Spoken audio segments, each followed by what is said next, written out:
Wannan shine sabon application da ake samun kuɗi ko kuma in ce platform wanda aka fi sani da Wabot. A wannan bidiyon zan nuna muku yadda ake monetizing na WhatsApp account Wabot. Kawai za ka ƙirƙira account ne ka zo ka copy number sa sai ka linkin. Daga nan zai fara making maka money kawai duk after 24 hours za ka dawo ka clicking. So ga yadda ake connecting ne. Sannan na yi bidiyoyi akan yadda ake registration da yadda ake saka account details. Idan baka san yadda ake ba za ka iya cikin my playlist ka je ka cikin akwai bidiyon yana nan ka kalla saboda kai shi yana da sauki ba wahala.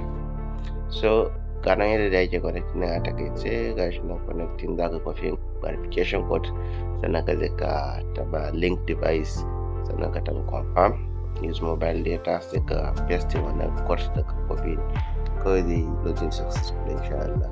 Sannan akwai bidiyo da na musamman na yadda ake samun kuɗi da kuma wasu hanyoyi da za ka buɗe multiple accounts cikin sauƙi.